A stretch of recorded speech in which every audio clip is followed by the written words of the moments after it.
Vamos a empezar ya. Well, we're going to get started. My name is Alejandro Ramos. I don't know whether some of you may know me. I used to have a security blog, and now I work for ING in security, and I collaborate with the European University as well in their master's degree. I've written a book called Hacker Epico, and that's it, really. That's who I am. I've been looking at this whole issue of cookies and privacy for about a year now, working in different, or writing in different fora, working with them, and this is the very latest about the methods used by companies to be able to follow users and also governments. So we're going to look at what kind of mechanisms they have.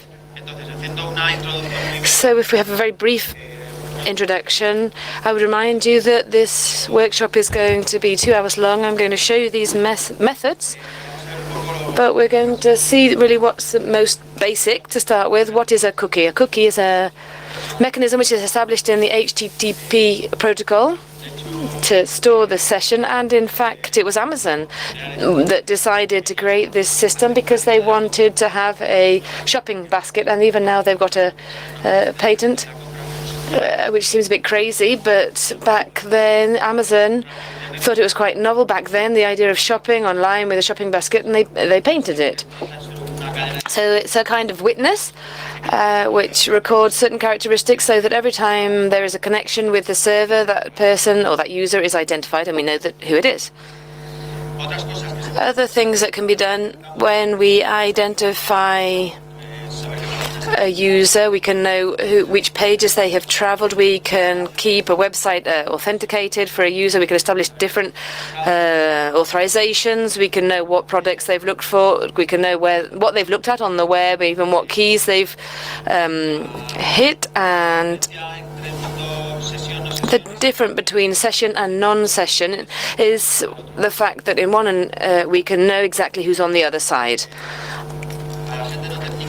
For non-technical people, something that is surprising is Open Web Analytics, which is an open source tool. It's a bit like Google Analytics, but this one is one that anybody can download and have on their website. So I'm going to identify myself.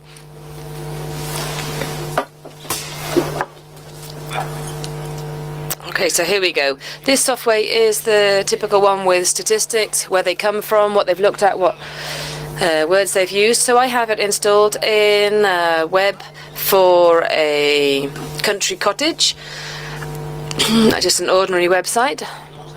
And here we're going to look at the power of this kind of software. Well, we're going to talk about these kind of messages as well, but here for the moment we'll just accept. We can see that this is a website with publicity adverts for the different cottages or houses that you can hire, different options, news. It's also got a contact page.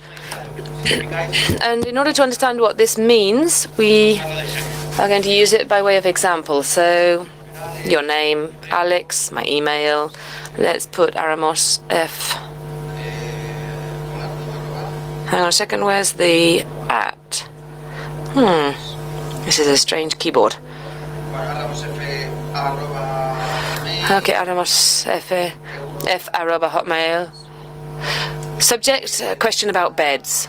Message, I have a question about whether you have water beds. I am going with friends. And then I think, oh, that sounds, it sounds a little bit dodgy. So I'm not going to click on send because I'm embarrassed about that, about talking about the water beds and girlfriends. Okay, so what could the owner of the site see after that? Well, the next day they could come here and they'd say, I want to see who's been looking at my website and what they've been doing. And you'd see the typical information, the number of people that go to the website, the cottages that are there. And one of the interesting things, and this is what's called downstreams. DOM streams. And we're going to see that it says play on the right for each of the options. We can see how they used the mouse and how the user kind of browsed around the website, around the page in particular. I'm sorry, let me just put in the right address. So I go back in, I go to DOM streams again, and so if I click on play, if you can see at the top on the right, I have a kind of control panel for video, and if I click on play, this is going to show us how the user has been moving around the screen.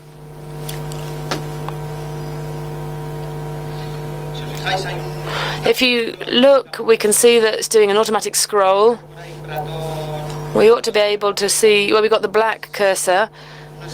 That's not mine, it's the user's, but it's not registered. Let's see this other one.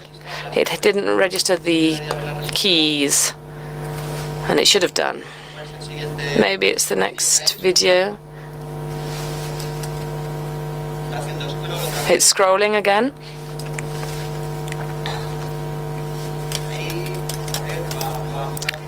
Let's see, it's going a little slowly. And here we have the cursor, that's the user's, it's not mine. You can see it clicks on the red, and it's like we have a kind of spy software on our computer, so we can know what a user has been doing without actually, even though they never actually sent the form. So imagine this in any application that you connect to. Imagine they have that ability. Why do they normally do that? Well, what's the idea behind it? Because they do color maps, the marketing companies do color maps where they try to color in the areas where people use their mouse, or their cursor, to know which is the most important part of the website in order to put an offer there or a promotion in that corner. That's the theory. But in reality, what it means is that we're exposed, and without, I mean, even though we don't send the information, they still see it. So even if I type it in and then delete it and then type a different phrase, all of that gets recorded, and they can see, even though we don't send it, even if we delete it, they can see it. This isn't any strange software. This software is just like Google Analytics. It's an open source program, and it's for statistical data, but when it comes down to it, the ability to identify a user and the richness of the web world right now allows us to carry out these kind of actions.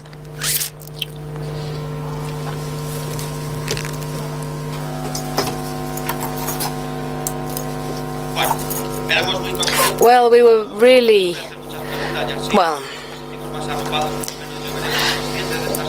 how many of you were aware that a keylogger could be installed like that? Half of you, more or less. I'm going to ask lots of questions to get you involved.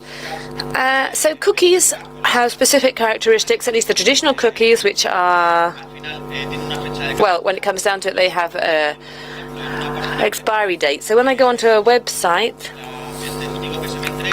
the witness or the cookie is going to be spying. It's not going to be constantly authenticated and will in the end expire.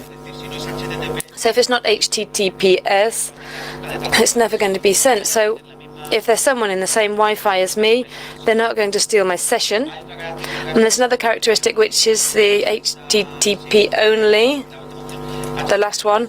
That means that the cookie cannot be accessed via JavaScript, so if there's a vulnerability, it won't be stolen, and that's a preventive measure to stop them from stealing my identity. So in the end, cookies, well, just like we've always read, they are small text files, and, well, at least in the past, they were stored in the computer. Nowadays, they are stored in other databases depending on the browser. But what makes a cookie unique is that the browser saves something which next day when we open up the browser is going to consult. The standard cookies are the simplest ones, and we're going to have a look at this in order to understand what we're talking about. The standard ones here, they are defined in two RFCs. They're established using an HTTP header, and they have one path or another depending on the browser, which defines where they're going to be stored. And this is the cookie that should be used. Here we have an example of what a browser would do when it is establishing a cookie. It sends a request to a website, and then the server sends the header back with a set cookie, and the set cookies are always a value plus, or they have a kind of an equation. Here we can see name 2 equals value 2, and in the second case we can see the expiry date. If it was safe, it should say comma secure. Other kinds of cookies, legal cookies, which are not really the subject of the talk today, but just like before, we have to be aware of their existence. They are the ones that are done using HTML5. With the arrival of HTML5, browsers realized, the people that are doing the websites, realized they need to store more information than was provided by the previous cookie, because it was a very short text file. So they created web storage, which is unlimited storage, and in a cookie we can store all of the information that we want. And in addition to standard cookies and HTML5 cookies, we can also talk about the ones that can be done using Flash. Fortunately, Flash is dying, as you all know. Nobody is supporting Flash. It's not got much time left, but back in the past, they were used quite a lot. And then we have other ones that were used in Internet Explorer up to version 10, which were UserData, because Internet Explorer was a bit slower, and the programmers found a little trick to store information in Internet Explorer. And we'll see a little bit more about that further on. So these are managed by the browser in an appropriate way. So they are legal and they are backed up by the law on data protection and such like, and cookies. So if I go to delete the cookies, I can delete all of the cookies, and I can control to some degree their behavior. But now we're going to look at the other types of cookies. If we talk about HTML5, the most common one is local storage, which is storage in the browser. It's very common, frequently used, that exists. In addition to this, we have 2 mechanisms for storing information in the browser, which would be the API file, which the browser has itself, and something which is based more on databases.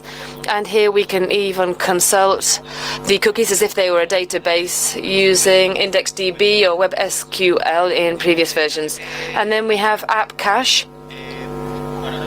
I don't know whether you know, but when it comes down to it, this is a way of caching. It was something created in HTML5, so it was for caching a whole website in order to be able to allow it to work online. So I could contact Gmail, everything would be downloaded into my cache, and I can work in Gmail without it being online. And then when I connect, then it carries out the actions that I've done.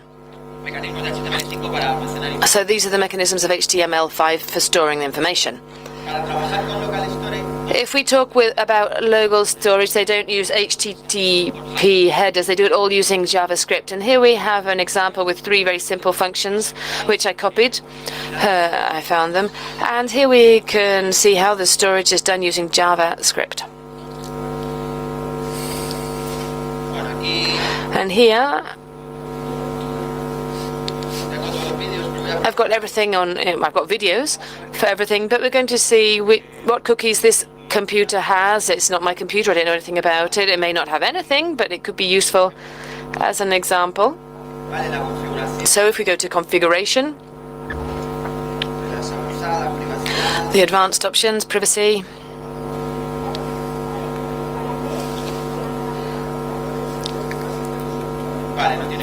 Okay, it doesn't have a lot. Here we can see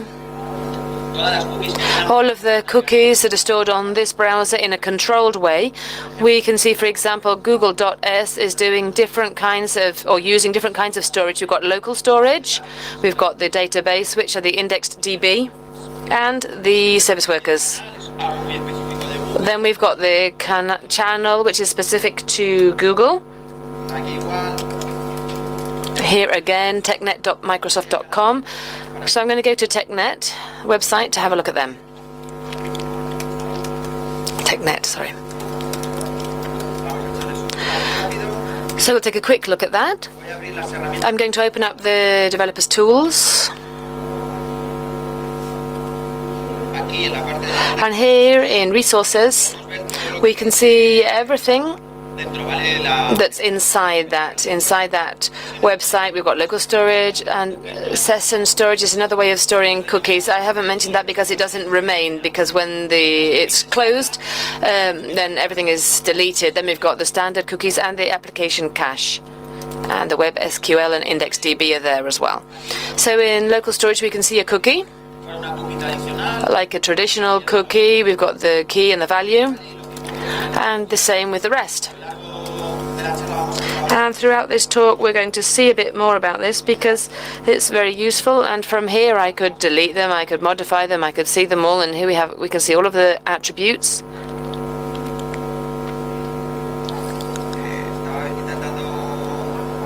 I was trying. Well, just one moment.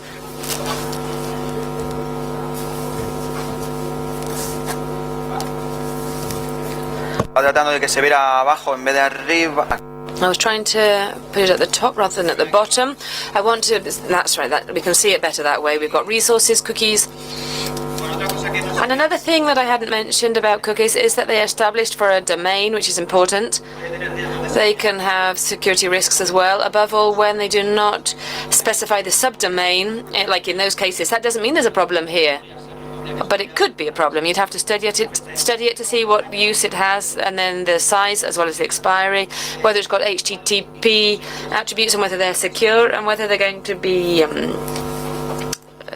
sent by SSL or not. And if we talk about the flash cookies, these are a little bit dead, although they're still being used. In 2011, there was a lot of noise about this because they weren't controlled, but now they are controlled, and Flash has a system for storing information in the hard disk, just like any other browser plugin. And in 2011, the press talked a lot about this because traditional cookies were not being used. Flash ones were being used and to store files, and one of the advantages that offered was that they were cross-browser. So I stored something, for example, in Internet Explorer. I went to Firefox, and since they had the same plugin, they both accessed the same application. And where it was authenticated in one, it was authenticated in the other. So the server knew, regardless of the browser, that I was the same person. And I might have thought, since here I've not authenticated it, then they wouldn't know who I am. But since they're using the shared plugin, then I had the same problem with both. They're stored in different paths depending on the browser. We've got Internet Explorer and Firefox. They do share the same one, which is Chrome. And sorry, that's Flash. And when we go to rub out or delete the cookies, now we know that they can be stored in Flash, and they delete them from Flash as well, whereas we didn't know that in the past. Here I have an example of a website with cookies in Flash. So we're going to take a look at that. We've got a website, moviepane.de. Panel. Movie panel. I thought it didn't sound quite right. Okay, so this is a website. It's got popcorn and lots of other things, lots of things in German. If I open up the developers bar to look at this, I tell it to disable the cache and preserve the log, and we can see what requests are being made by the website. Good, okay, here we have it, and we can see it there. The request has been made to an SWF. It's storage.swf. It'll be in there somewhere. And as you know, the files in Flash are binary. So I copy, and we're going to decompile with show my code. We're going to pass the URL, and we're going to tell it, okay. With this web page, we compile and we see the source code. In theory. Well, it didn't work. Okay. Let's see. Control V. I can't go wrong this time.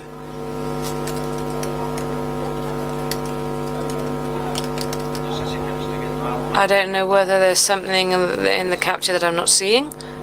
I'm going to try again.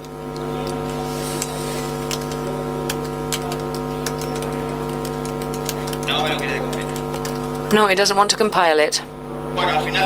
Well, what we see is ActionScript, which is a source code of Flash, which tells us where it's stored. And in this website, well, I know because here we can see script storage SWF. If we look at the source code, store.swf, here we have it. And we can see how the call is being done from here. And we can see it's giving a value to the key to store the file in the browser. This is a library which does not belong to the website itself. It's a Pensos project, so they haven't done that themselves. It's a Pensos code which has been done. It says SWF store is a JavaScript library for cross-domain, etc., etc., and talks about the compatibility and how it's used, which is the code that is in that website. And within this, we can see that there are lots of projects for this. And that's normal because people want to store cookies, they want to do things, and it's not always going to be, with bad intentions.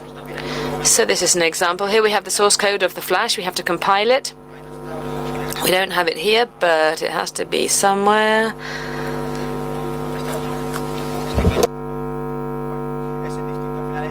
Well, that makes no difference. It's JavaScript, which is very simple for storing this. These kinds of things are very common because there are developers that use libraries such as the one we've seen, and they don't know really quite how they work. So in some cases, we're going to see that they are using tricks, which are a little bit strange, to store data in the browser without really complying with cookie regulations, but they're not aware of that. For example, there are lots of WordPress plugins that store cookies, or things in the browser's cache memory in a strange way. So you have a plugin and, well, I mean, you obviously don't really look at how it works. And there may be risks associated with that ignorance. Risks for the user.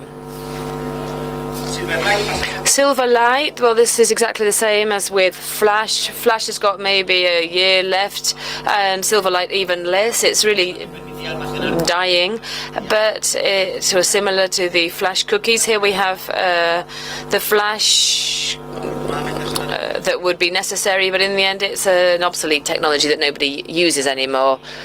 UserData for Internet Explorer. Well, as I said before, this arose as a temporary solution to a problem that Internet Explorer didn't support HTML5 after the Explorer version 10. It does, and this system is very dangerous because the cookie doesn't expire. It gets stored forever, and so people with a website have no real control over what is being stored there. It's only supported by Internet Explorer. And here we can see a JavaScript code of how it would be used. And, well, it has its own functions and such like. It's irrelevant because it's also really dying out. But we have third-party libraries that detect the version of the browser, and if they see that you've got Internet Explorer 9 and they want to put something into local storage, HTML5, then they would use UserData. If it's for authentication, then that involves the related risks. If we talk about libraries that have this, we've got Persist.js, and it uses different mechanisms. It's also very common to have a spread of the cookie in many places, in Flash, in SilverLight, in the UserData, etc., everywhere we can, so that if one of them is deleted, then I can recover it from one of the other places and extend it once again. This library uses Gears as well, Google Gears, which is like a bit like Flash, SilverLight, so on, but it's also completely obsolete. We're going to see Well, if I go to GitHub, this is the project. Here it talks about how the library works, but now, well, since we know what it's called, we are going to do a search. It's called persistmin.js. We're going to do a search in websites that use that library in order to see it. There's a website that allows me to search in HTML, and I don't know quite. I think this would be it. Let's see. Yes, persistmin.js. With this website, I'm going to see what websites have in their source code this library. So there are loads and loads of pages. Here we can see quite a few. So, for example, if I go to this one, access map, I don't know what's there, so don't be frightened. You know what internet's like. Let's see. axsmap.com. Okay, nothing strange here. I'm going to open the window of the developer. I load the website again. We don't want them to know. Okay, so if we take a look here, it is loading the library. The search engine has worked correctly, and we can see here we've got the information here. It's loaded. We've got 500 errors in JavaScript and the source code. I'm going to copy it. JS beautifier. Let's have a look at that code a bit more in detail. Since it's minimized, I take it here. Oh, is it that small, or have I copied it wrong? This is a very small version. Well, I think here we can see it.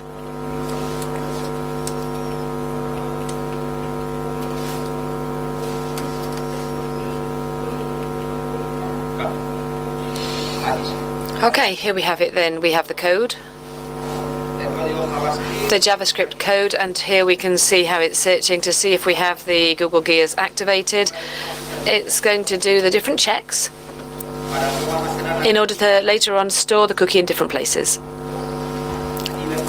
Here we can see how it's looking in local storage, global storage, gears, cookie, Internet Explorer, Flash, and this is normal. There's nothing strange here. It's legal because they're storing cookies in controlled places. So if we look at what we talked about earlier about the SQL cookie, it works with that. Well, I'm sure you understand this if you work in programming, but it defines the cookies as if they were SQL. Here we have all of the necessary code in order to get it to work. And here I had my video example, so continuing on. Alternatives to these methods, which are normal and traditional. There exist other methods, and this is a fact. They're called zombie cookies, super cookies, so they have different names, and what it's all about is using a different mechanism, which are not the ones that we've looked at already, in order to do exactly the same job. To get to know who the user is, who's behind the browser, and go a step further. If the user deletes the cookies, we will still know who that user is, even though that user has deleted those files.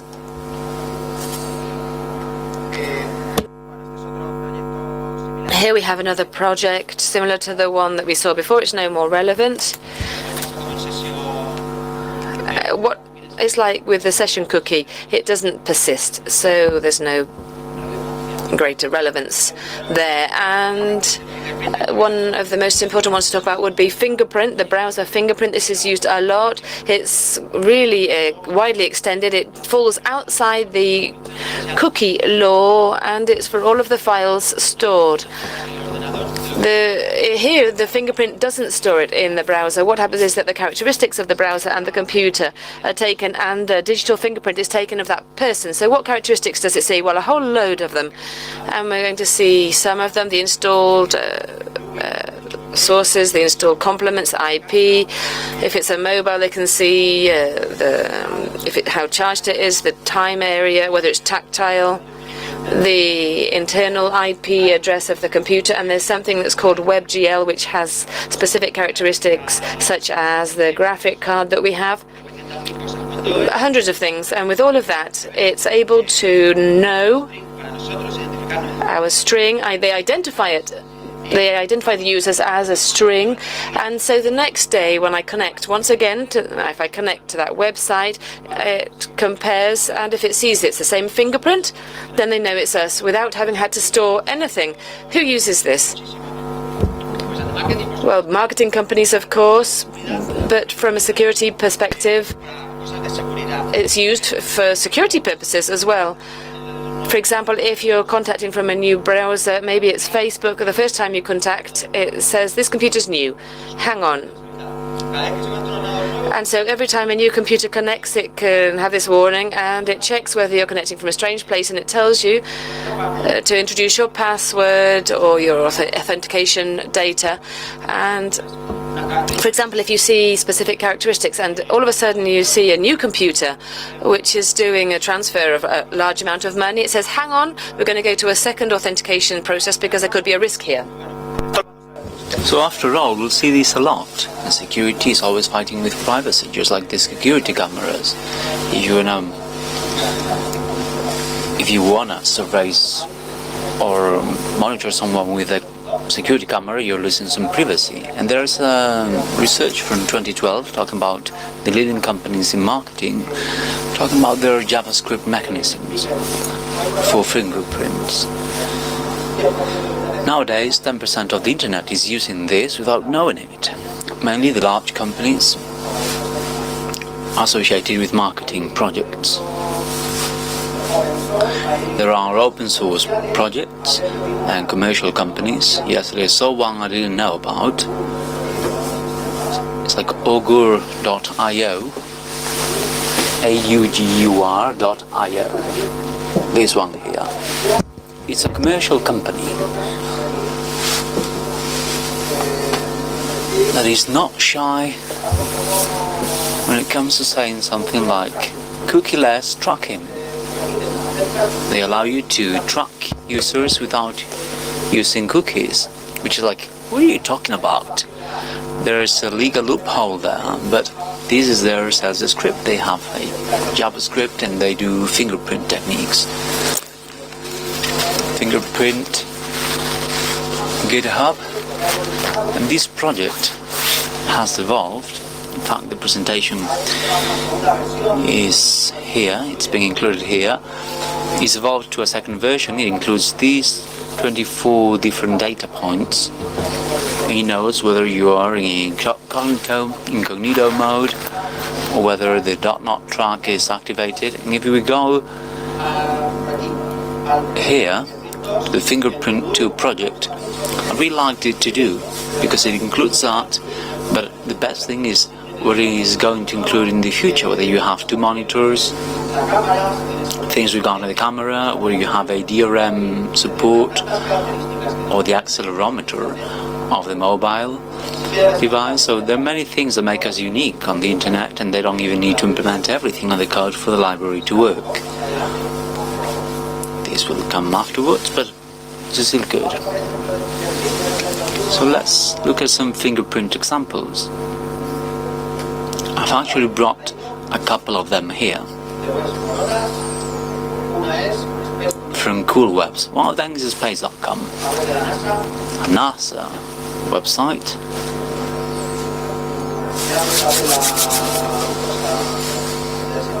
It opens again the developer's side. I can preserve the log, I can delete everything. And let's wait for this to load. It's loading like too many things, but the library that includes this is called buttons. And this is still charging here. It's got some nasty bits. Let's hope it will finish soon. It keeps loading. Let's hope it will load again. It looks like I have no more internet connection. Oh, I do now. So here's the library and the buttons.js. And funny enough, that JavaScript library and this top bar with icons is a supplier or a provider that allows you to do a more social website. So they give you JavaScript and they say, okay, embed it on your website and we'll add the buttons here or for you. So these people probably put it there. Is this JavaScript here? I copy it, I make it beautiful, and here I'll quickly look at it.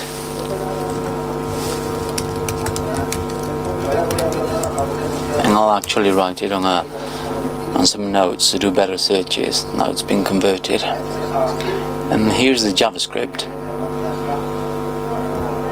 And it will allow me to make it bigger here. Okay.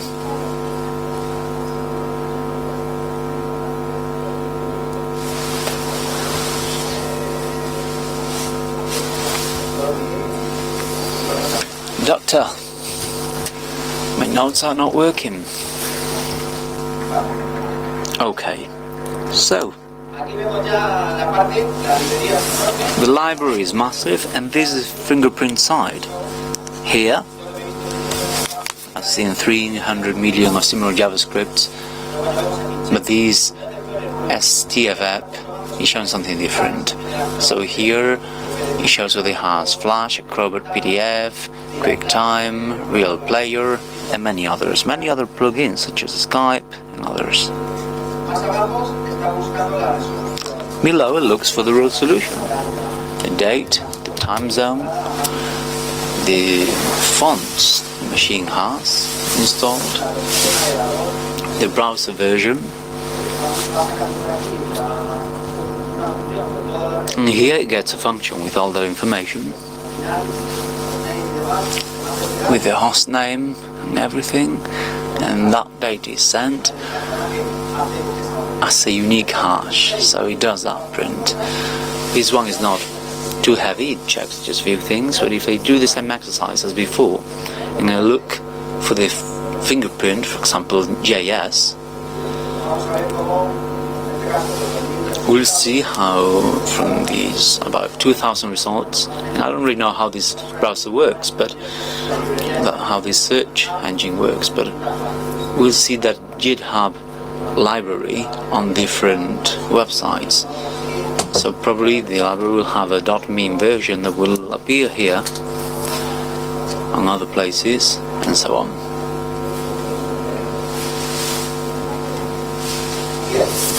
So I've lost it. The GitHub, but the only Fingerprint 2 example was the same. GitHub, I don't think it's worth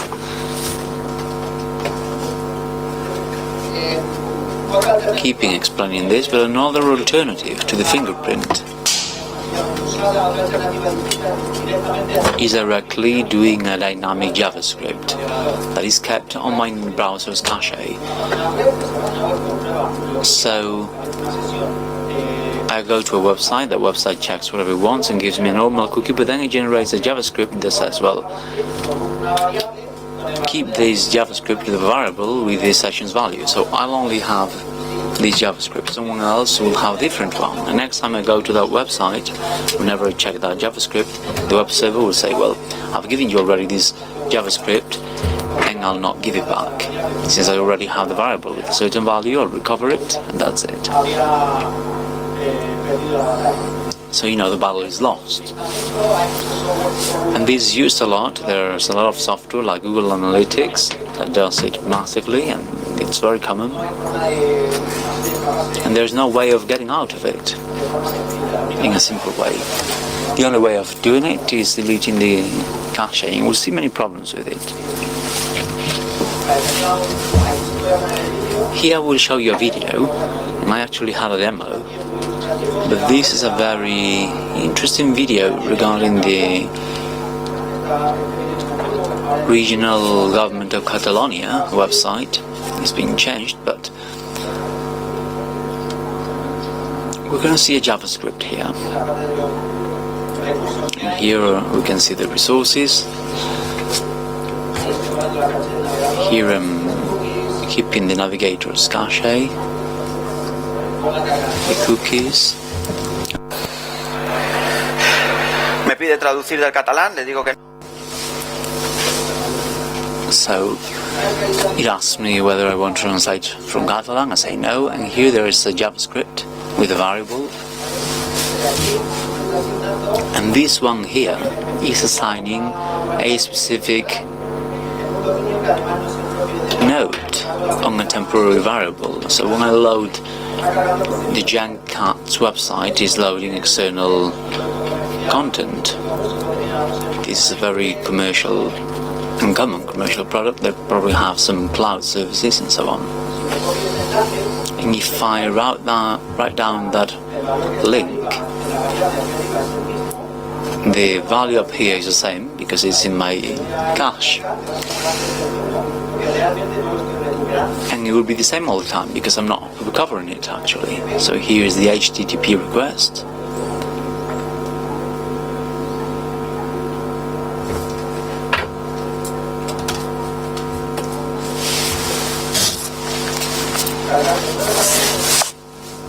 Just loading the same thing once again.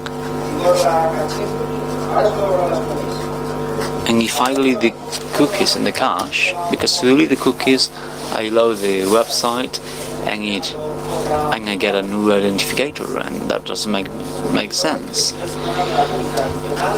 So I'm sending the traditional cookie. It knows that it doesn't correspond to that identifier and generates a new one. So after deleting the cache and the cookies, it also generates another token. It is pretty random regarding the HTTP protocol because it's trying to deal with the cache and the cookies. When the cookies don't correspond to what I had been giving, it needs to generate a new one. So it tries to synchronize with what it has in its cache and its cookies with what I have in my cache and my cookies.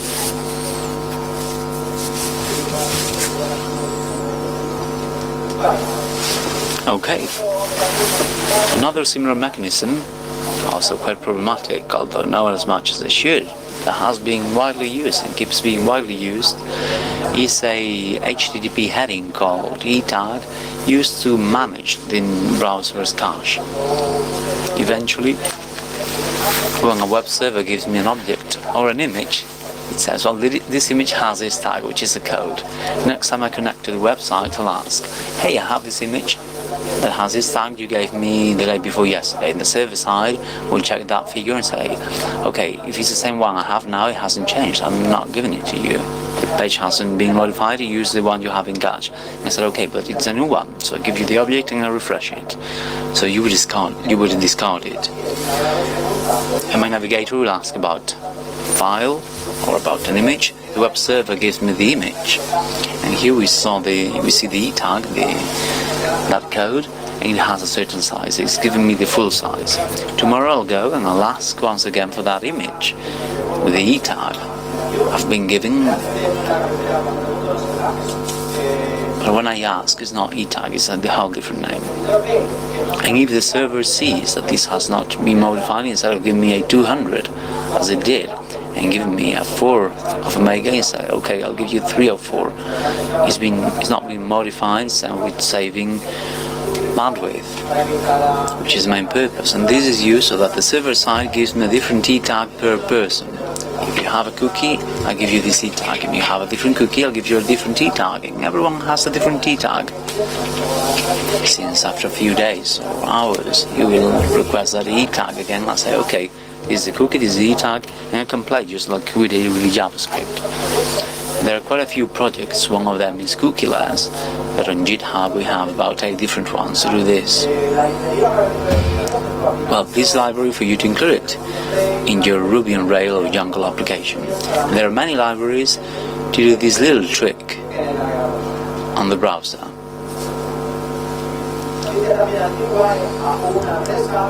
There's some old news. There was a company called KissMetrics dealing with data analysis that got caught doing ETags and say, hey, you're doing strange tracking to users, and they were fined. KissMetrics is a massive provider that many companies use, but this method is still widely used. Let's see an example of how this is used. I checked this one yesterday actually. It's not a very difficult one. It's lastfm.es. Yes, that's the one. I'll delete everything here.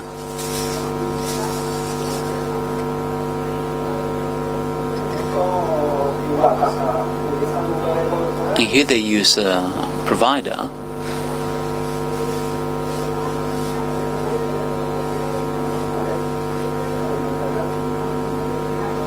Let's see.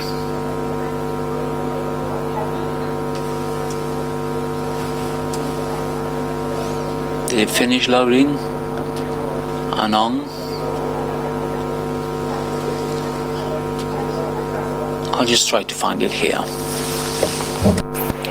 Falta esto de que no sea mi navegador, me falta por aquí el dominio, me falta por aquí el ETag. Missing the domain, the ETag, the browser. I'll try to do something here. Estos son...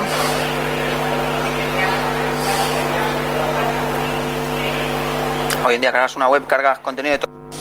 Nowadays, when you load a website, you won't load content from everywhere but for the website.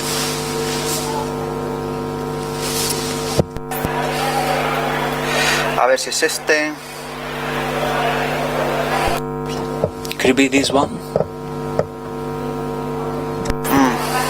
El nombre es otro, lo que pasa es que se parece. The name is different. cbsi.com. Anon. Non. A-N-O-N-C. I'm going to load the website. I'm going to give it another chance. 600 requests.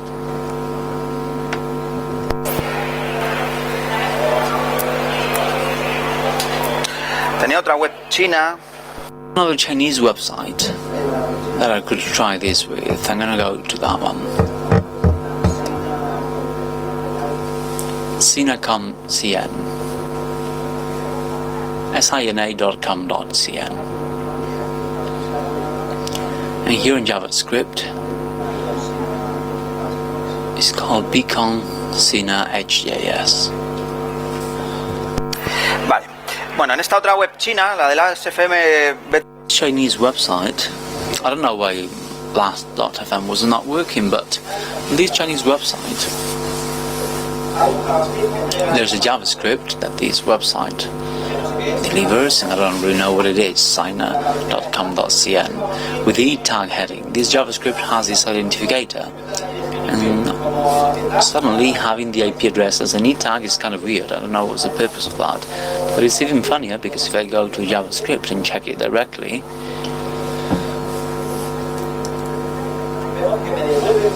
we see that it gives me back a JavaScript and a variable, and this is a mix of this single JavaScript technique and the ETag. So what's the point of a variable with that cache value? None.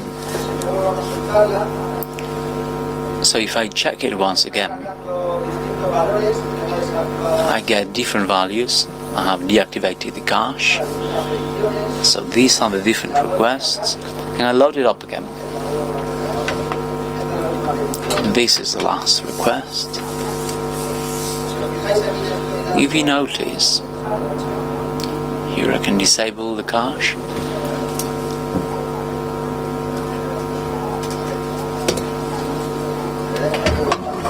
So funny. So source, response request, view source. Looks like the computer is the other way around.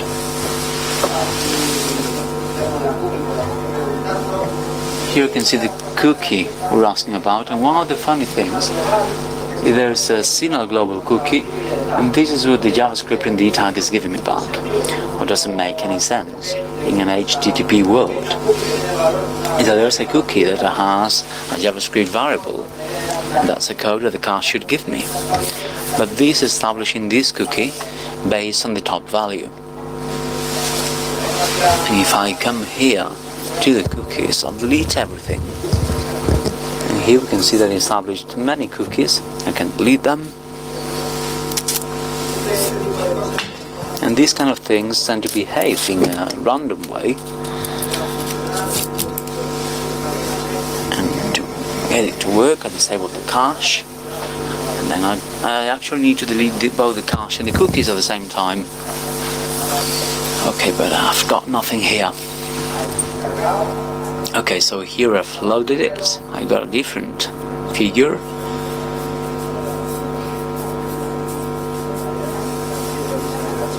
I take out the disable cache, I load it again.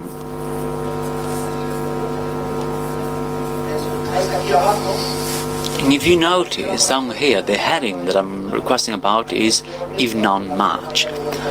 I'm returning the value it had given me earlier. So the web server, since I'm returning, or I'm asking about this identifier, that is exactly like the ETag given to me earlier, it should render a 304 saying that it hadn't been modified. However, it's giving me a 200, as I can see up here.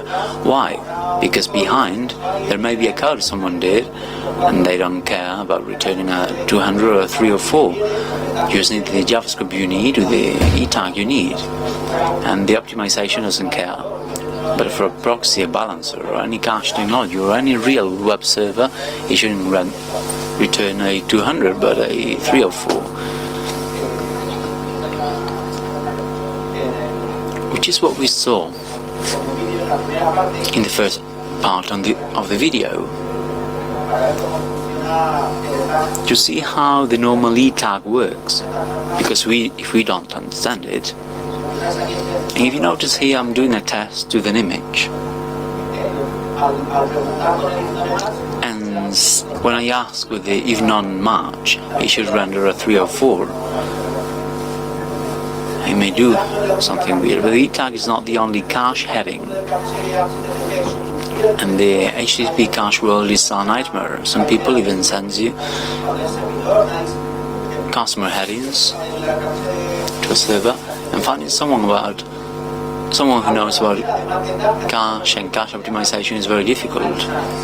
There's another heading called eModify signs, which is not a modifier but a date. It gives you that date, and then you can ask, hey, you gave me this file and have this date. Has the date changed? And based on the date, he knows whether he needs to give you the object and say, no, use the one in the cache because the last one that I stored. In this case, the customer uses the last modifier. And haven't seen this widely used. I've searched, and it looks like it's a bit more complex because you need to give a unique date, and if you go to seconds, you could give a different date to everyone, but you get the same thing with the ETag. And since there are many libraries already done, you just get a library and everything's set up. But potentially, this could happen. Another method that is a lot newer, it's not being used massively, at least right now.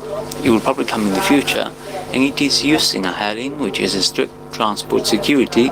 Funnily enough, it's a heading device for security issues that forces the navigator to use a secure connection. So that you say, you tell the navigator, well, if you connect through the HTTP, go to HTTPS. I'm not going to save any content through HTTP. I work for a bank, and I can say, well, you can connect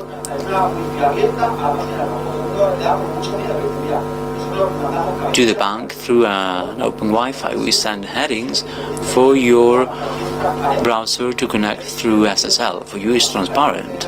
I mean, the heading could be modified, and there could be unknown attacks. But from a percentage perspective, we make sure that all our customers connect through SSL all the time, even though they're writing HTTP. And it's not like the bank is doing it, but Google, PayPal, everyone does it. It's really difficult to do a man in the middle and have a Wi-Fi network and get the credentials because they have these kind of headings. For cookies not to be transferred with secure activated through HTTP, and for people to always go through HTTP and never through HTTPS. So this heading is stored within the browser that we do pinning within the browser, and when this is stored inside, we can recover it afterwards. Since this is not being used massively, I looked about 6,000 or 7,000 websites from Spain. I didn't find anything, but there's a project by someone who put this on the table, and this has been seen from 2012 when they started talking about this ETag, where they use this method. And he said, okay, your tracking ID was sent, and this is a number that is a unique number for me. If you reload it, you get the same number, no matter what you do. In fact, you can open your developer tools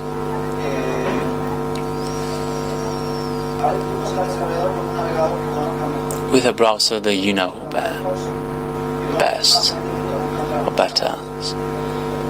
That was Firefox. Okay, so he will get a new one of D1, D0. So say, okay, delete anything you've kept here. Delete. There's nothing here. We're gonna delete all this. There's nothing here, nothing here. And you say, okay,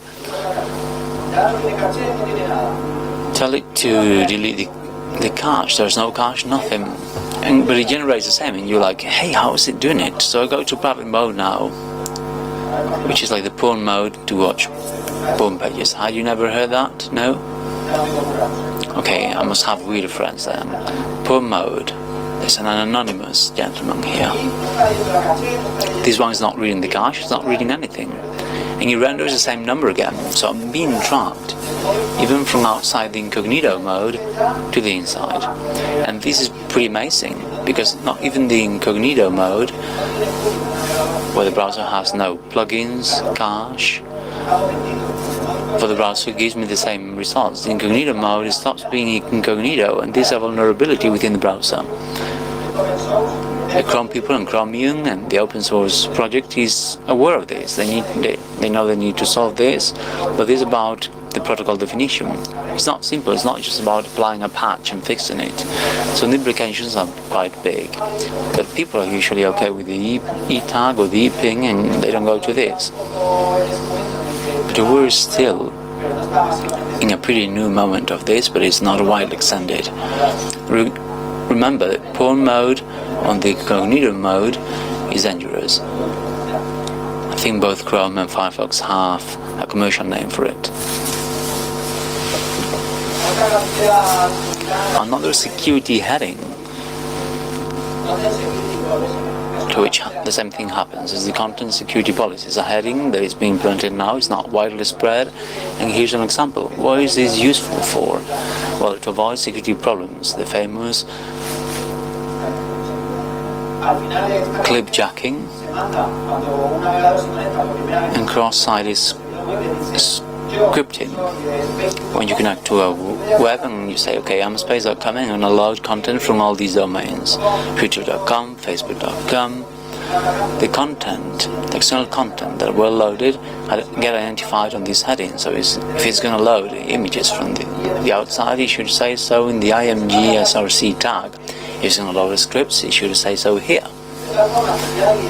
on this tag. So if anyone is going to exploit a cross-site, they want to load external JavaScript to have access to my cookies, for example, the browser shouldn't let it because it's not inside this specification.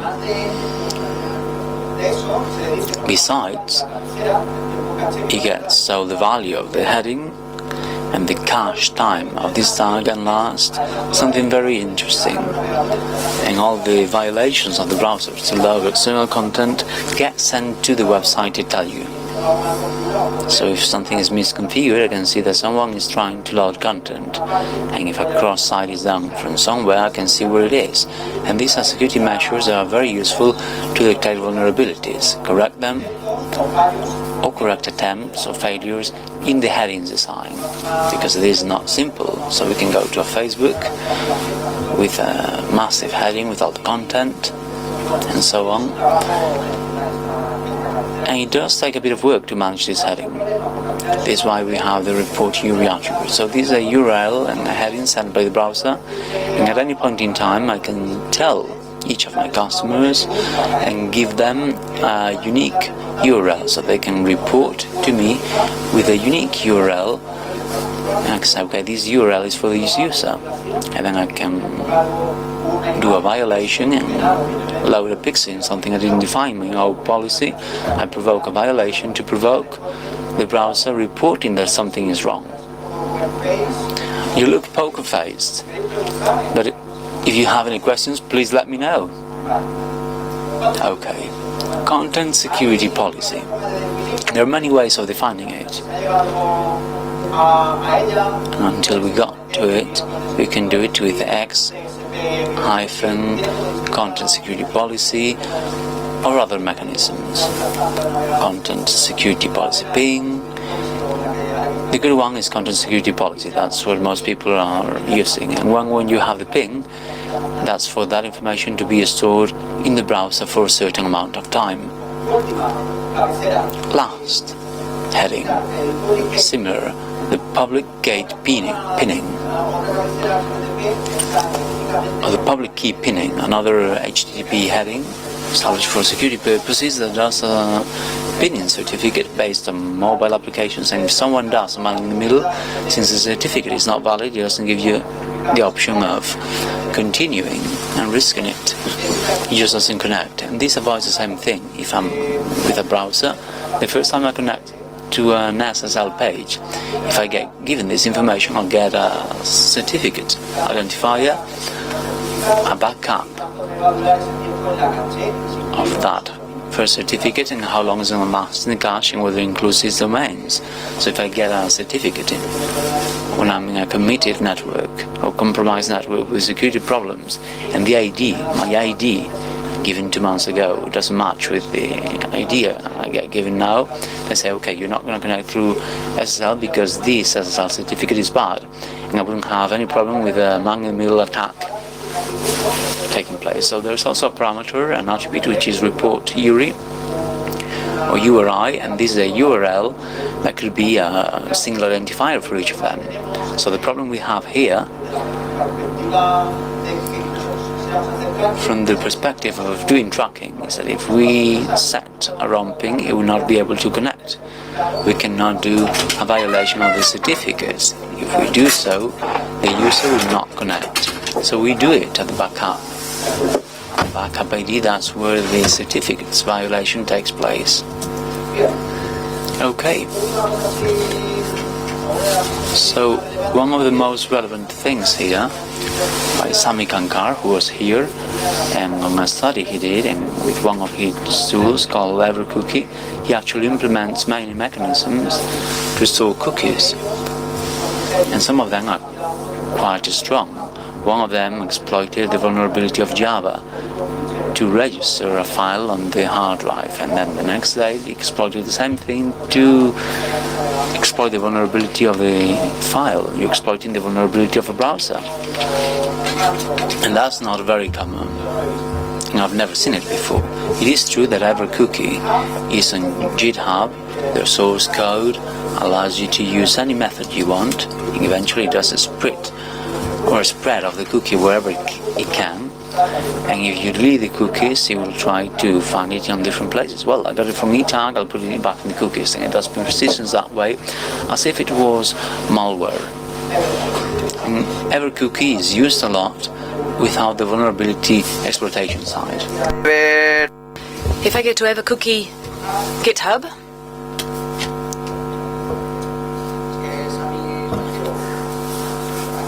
Here we can see the mechanism that it uses. We can see that we've got the exploit. This exploit, this is quite an aggressive one. Here we've got Javascript is called a cookie. If I go here then, and if I do it right, evercookie.js, and we'll see that quite a lot of websites appear. Even some, well, in some of them we're talking about big websites. I can't remember right now. I think this is the one I had in the video.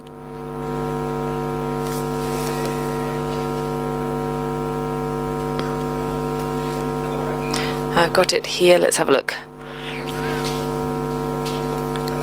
This is the demo. Keep to share. CC. We can see it uses the library, but we don't have to go that far. Anything here, for example, any of the ones here, a login page in a language I don't understand. If I look at the source code, here we can see it, how it's being included. And here we can see a little bit of the source code where we have the ever cookie flash. They've not even bothered to change the code. They're using the flash method. And it adds more and more codes, more and more things, different cookies and so on. So as a programmer, if I want to include something like this, I can well, it has certain implications with regards to what's behind it. What I didn't say about evercookie is this is something that appeared in the press a few years ago, that the NSA, when the documents were leaked, when Snowden leaked them, there was an investigation of how to catch the Tor people outside of Tor. So one of the things that was valued was to use evercookie, and here, well, they took it into consideration as one of the possible alternatives, and we all know that they're able to do it, as we all know that. We know they're able to do it.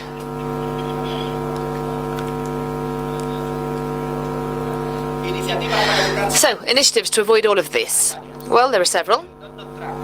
Do not track, which is an HTTP header, which, well, the protocol of that do not track header says that the user has to activate it. So it's not by default. You have to go to the configuration of your browser and say, every time you connect to a website, don't do tracking. Everybody does that when they set up the computer. After WinZip, we go to Internet Configuration and we click on that to do not track. And I'm sure about that. So since they thought about that, and they said, well, in IE10 we're going to have it by default, because we'll click it by default because otherwise nobody knows about it. And the people that work in marketing said, no, how are you going to do that? Because we're not going to be able to do any of our job. Our business will vanish and there was a lot of controversy when IE10 implemented it, and Apache said, if we've got Internet Explorer and we have do not track, then I'm going to eliminate the header. So now there's, in Apache, it eliminates the header. So they rethought it. They said, is it better to send do not track?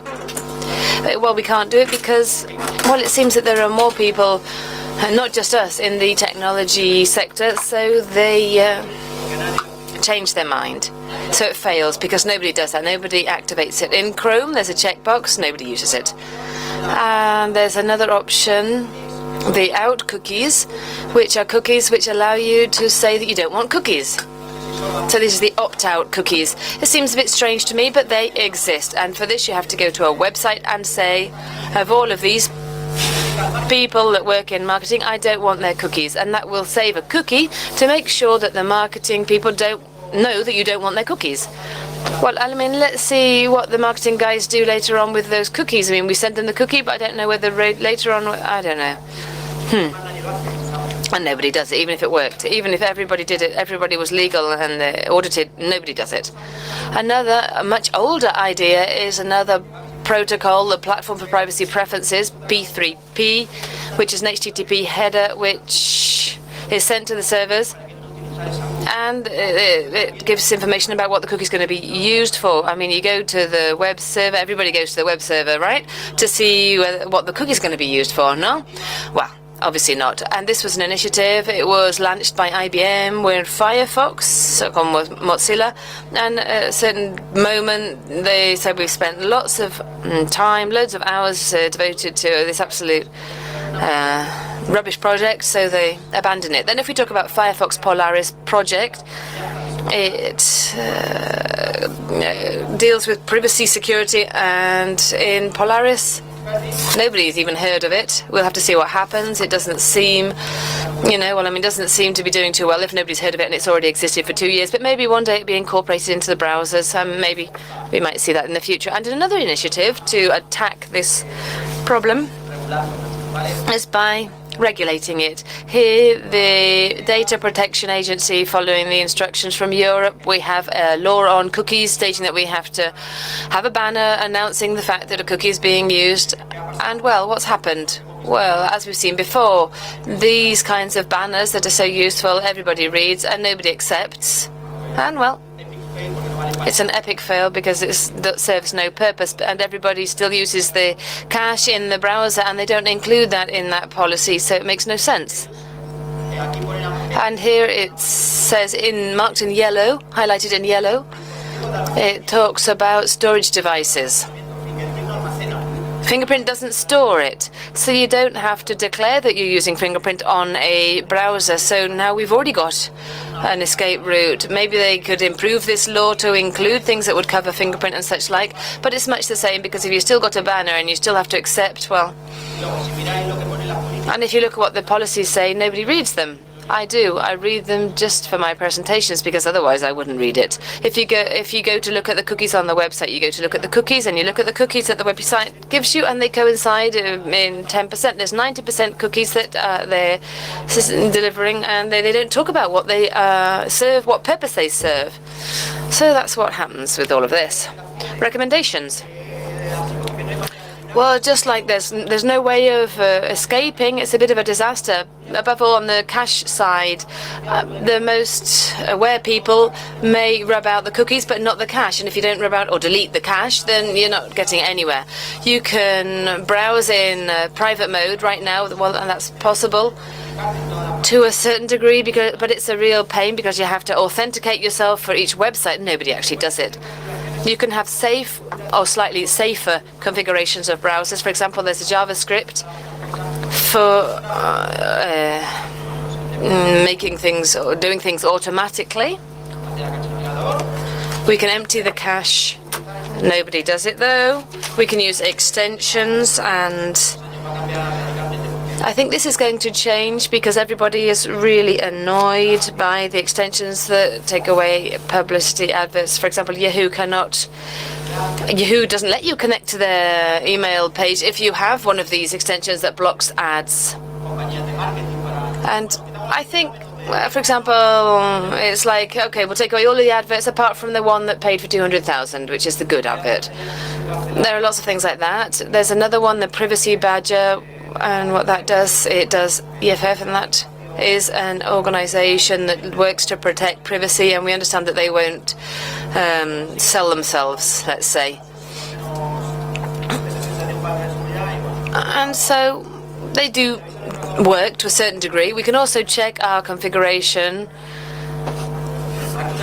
to see how it works, and here we've got some references on the screen, and that's it. So that's the first part. I don't know if you want to ask any questions about the first one, but I've still not finished. Don't worry, I've still got another quarter of an hour to go. So any questions?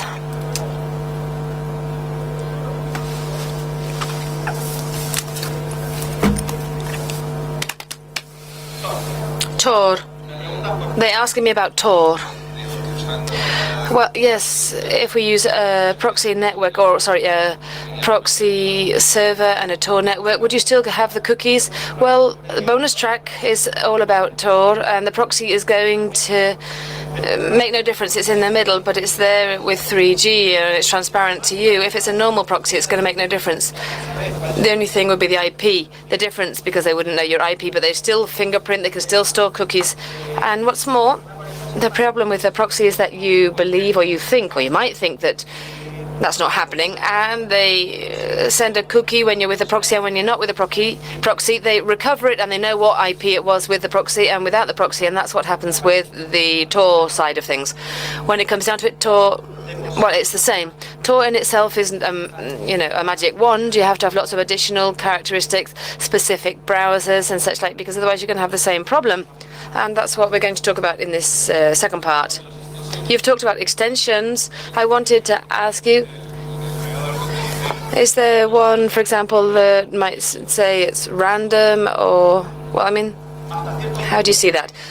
Well, one of the things that I wanted to do was an extension to change fingerprint, and the extensions, I've only found one, which is called Stop Fingerprint, which in theory changes things. I looked at the source code, and it doesn't do anything. I downloaded it yesterday, I looked at it, there are 3 lines of JavaScript, and that's it. And then there are others that change the user agent. So it might say this browser, if we're talking about Internet Explorer or Chrome, it might change certain characteristics. But if it doesn't do this in a dynamic way, then Fingerprint is always going to do the same thing. It doesn't get rid of the problem with the cache memory. If you've got modify, I mean, if it uses cache, it's still going to have the problem. And the thing with Fingerprint, the only one that works, of all of the things that Fingerprint does, resolution, it does 40 checks or so. There's one that prevents it getting the internal IP of your computer, because with WebRTC, which is a JavaScript thing for video streaming, and it's possible to get the internal IP. So that can be, or at least there is an extension, but whenever it has whenever it sees an RTC web, it gets rid of it, and there are webs that have RTC but they don't work. But the webs that have RTC and they don't need it, well, they eliminate it. So these are very specific things. I want to do something, I don't know, one day in a master's project or something, because a lot of things can be done, I think, and I don't know why not a lot has been done. Above all, when we talk about fingerprint. Any other questions? Okay. If we talk about Tor, then I'm going to talk about this, and then I'll finish. I'm going to run through it very quickly. I think that you all are familiar with Tor. No? Yes? Well, half of you. Okay, Tor is a communication network which, on the basis of hops, very high level, at least 3 hops, from one computer to the destination. It goes through different servers, hiding the IP, the original IP address, so that the destination does not know who we are. So people who voluntarily configure their computer or their server to serve as an output node, and these output nodes are going to be the last points in this picture that we see here. This is the destination. This would be an exit node, and you have to do several hops. And in any case, Bob is never going to know who Alice is. And this is used a lot. Well, this is a deep web, as they call it, and everything. And it's not more relevant, really, it's not greatly relevant, but it's related to mafias, terrorism, hacking, for illegal things, because there are so many hops. It guarantees the anonymity of the IP address. There's a lot of concern amongst the security forces because they want to know who Alice is when Tor is being used, because if she wants to do something, unpleasant, something unwanted, you can configure a proxy, and for you it's transparent. And that's a problem. So they're very interested in trying to find the IP address of Alice in order to send Alice to prison or to do whatever they see fit. And another interesting aspect is that within Tor they have their own servers. So you can have in a Tor network, you have a TLD, which are the onion points, and you can set up one of these computers as a Tor server, and you don't know the IP address. It's got a domain, and you're never going to know where that IP address is. So therefore, what it does is deep web. So if I want to set up a drugstore, if I want to sell drugs, I don't want anybody to know where I'm working from. And this isn't traceable. And that's what we were talking about, the .onion with their own domain, and there's a great deal of interest to know where they come from. Things that I've seen, well, there are .onion servers which have LSO. They're doing strange things with cookies. And what's the objective? Well, it's about getting a photo, well, within Tor and outside of Tor, with cookies, with Fingerprint, or of any of the techniques that we've seen, and then compare them. If you're able to take the same fingerprint and compare it on the inside and the outside, you can see the IP inside and the IP outside of Tor. Here we have the code, and this came out also when the Snowden documents came out, talking about a project with several providers. Here we can see Hotmail. And if I want to connect anonymously to Hotmail via Tor, then nobody's going to know who I am. There's going to be an IP for an exit node. And if I go back to Hotmail tomorrow with my IP address, if I've got a cookie and they recover a cookie when I was inside and outside of Tor, they would be able to relate me. And what's more, they would know that the NSA, are in those servers, and they'd be able to do those kind of things. Another thing that appeared here was another similar way of doing things, and this is the DoubleClick, which was an advertising company bought by Google, and this is the name of the cookie, in particular the DoubleClick ID cookie, and seeing it inside and outside, just like the document said. How would this be with Fingerprint? I mean, imagine that I, Alex, in the Tor computer, I am as a hacker because I'm going to be up to mischief. So I've got different nodes. I connect to the destination. Here we have a company. The AD is an advertising marketing company, which is asking for information, characteristics of my computer. I give them that, and they develop my fingerprint. So I mentioned if my destination is Hotmail, and with Tor I have that fingerprint, and from the same PC a month later I will connect to Hotmail again. It will load a JavaScript from a provider. I give them my characteristics and I give them my fingerprint, and here they get once again the fingerprint. If the two fingerprints are the same, then the IP address for Alex is Alex. It's that simple. There's nothing more to it than that. If we talk about onion services with fingerprint, with Tor, the websites are not indexed. There is no google.onion, so either they have the address that you want to access or you cannot access. So there are some directories, there are databases, there are things like that, but it's not simple. Nonetheless, I managed to get a list. Pepe, who's over there, has done a lot in Tor networks, and I asked him for all of the domains, and I decided to crawl them and investigate and to see how many of them are doing strange things. And from that analysis of not many, 800, 900 .onion domains, well, I found several that were doing fingerprint. Why? Well, we don't know, but those two JavaScripts were the same as the ones that we've seen. They look at the sources, the plugin, and they prepare a fingerprint. Onion services, which instead of having the JavaScript, they use external content, so they have a marketing provider, just like an ordinary person. Well, there are some like that as well, and I found those 3 examples, which were included there. These are big players in marketing who devote their time to this, and they use fingerprint.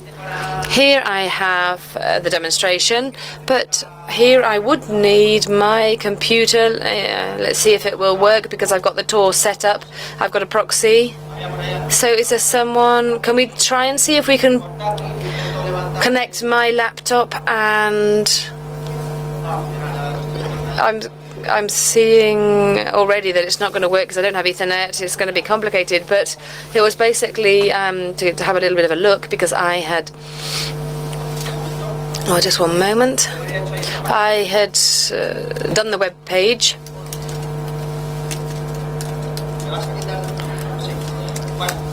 Well, I had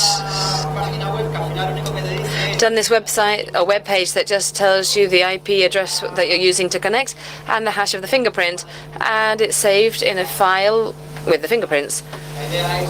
So the idea is I connect like this. I'm connecting via internet, and then I connect using Tor. We'll see that the IP changes, but the fingerprint is going to be the same. And if I look at what has been recorded, these are my tests that I did yesterday in Tor and outside Tor with the fingerprints. Here we have an IP, and here we have the other one. One is Tor and the other one isn't. And here the fingerprint we can see is the same. And then I tried with the Mac, and that's where you can see different things. Should we try? Let's see, and I'll do the connection with Tor. Y lo vemos. Si no se ve la primera, lo dejamos y paso a preguntas y ya está. La primera. Sí. Déjame que lo cojo yo.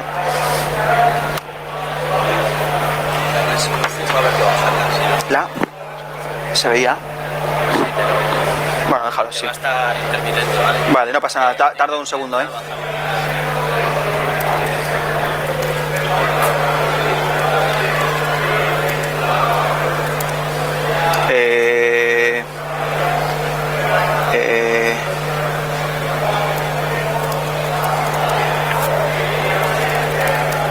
Vale, estoy poniendo ahí el proxy.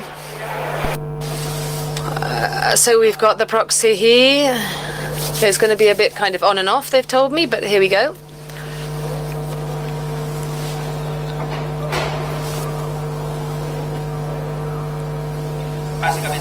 Basically, here we have my IP for now, and if you remember, we've got F2 CAA, the fingerprint. Here I have a button to go via Tor, and if we see what my IP is, what is my IP? If you look at that, it's changed. Now it's 108.2.5, and I'm not browsing using the proxy because the node is configured that way. And if I come here,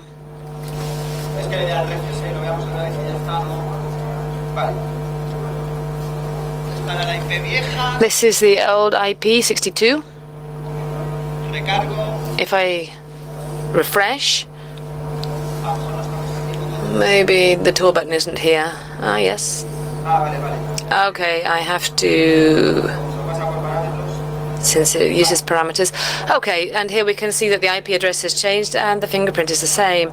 So, right now, outside of Tor and inside Tor, if somebody has that IP, they see this fingerprint, they do a reverse search, and they will see my IP outside of Tor, and they could come and look for me at home. And they do say that that happens. I don't know if anybody has any comments to make regarding that. Any questions? So we're finished now with that demonstration of Tor, so that you can see Tor is secure, yes, but you need to have a specific browser. The Tor people give you your own browser, and you have to, well, it's more secure than not using Tor, but it's still not secure. So, any questions? I finished early, we've got loads of time. Ask me questions. Do you want me to show you anything again? Or to look for strange JavaScript out there or something? Yes, and Pepe says that the Tor browser has faults. I think that's based on experience. Yes, it's true. It's true. And in fact, I think that's in one of the presentations of Snowden, one of the faults. I think there have been 2 or 3. One came from a presentation. They'd identified the fault in the NSA, but that's not the same. I mean, as marketing, where they're 2 different extremes. We're not trying to escape from NSA. We're trying to escape from the marketing people. Or at least that's what I hope, for the people that are here, at least. Any other questions? Anything else? I finished very early. Come on, we've got 20 minutes left. You've got me here. You can ask me anything you like. Anything. Well, if not, well, thank you very much. Well, I'll see you around.